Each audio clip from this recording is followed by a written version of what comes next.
Yo, what's up sa inyo mga Raider?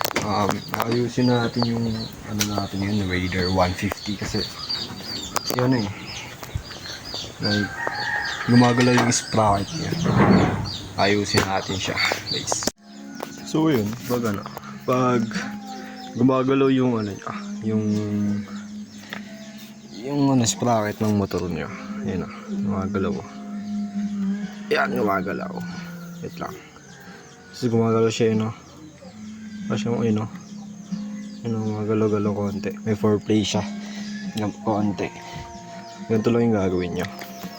Unang gagawin nyo, kuha kayo ng mga tools para matanggal tong yung gulong. Ayan, tatanggalin natin yan,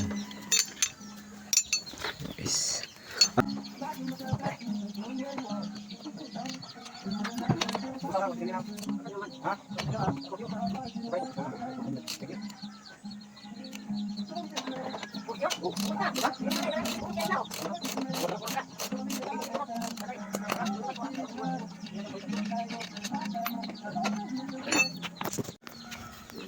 Ito, tatanggalin niyo itong bakal na to. Yung bakal na yan. Yan, tatanggalin niyo yan. Hugutin niyo lang yan.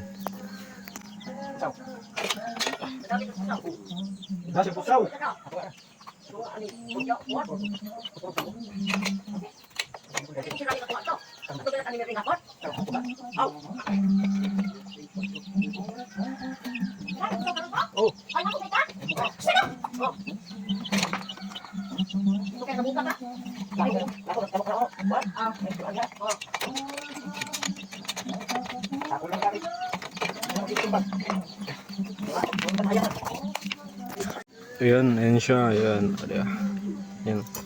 Magalaw siya. Ayan, nagwagalaw. So, tatanggalin nyo lang yan. Ayan, tatanggalin nyo. Ayan, diba? Ayun Ayan yung goma na maglalagay kayo dyan ng goma. Sisingit kayo ng goma dyan kahit konti lang. Sisingitan yung gilid. Ayan. Siyempre magugupit muna tayo ng goma. Ayan. Ayan. Ito yung ganito. Susukatin natin yan. Ayun nga, nasukat ko na yun siya. Gumagawa na ako dyan. Nagugupit na ako mga 4 pieces kasi 4 yung butas nun ayun yung ilalagay ko. Yun, 4. Nakagawa na tayo ng 4. Ayan, tapos ilalagay natin yun dito. Ayan.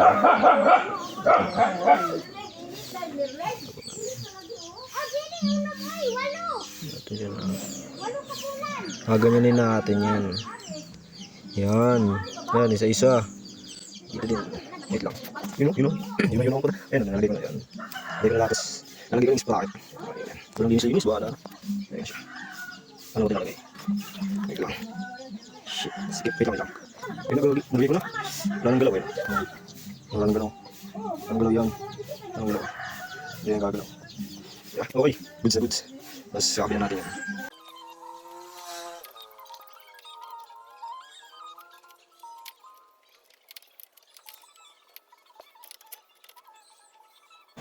Pinakamahirap talaga na part yung pagbabalik ng gulong kasi sobrang bigat ng gulong.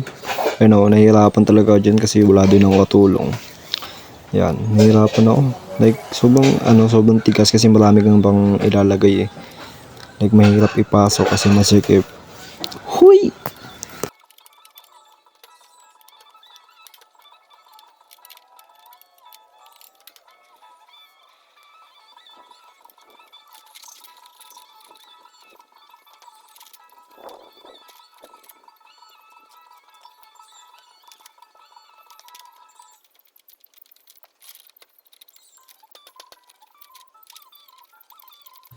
So yun, nakabit ko na yan, tapos ikakat ko na lang yung video.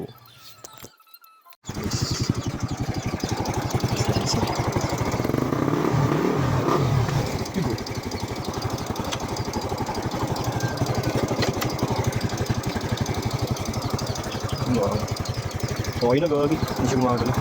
Kasi pag gumagalaw, parang iba yung takbo pag gumagalaw. Okay na gagawin.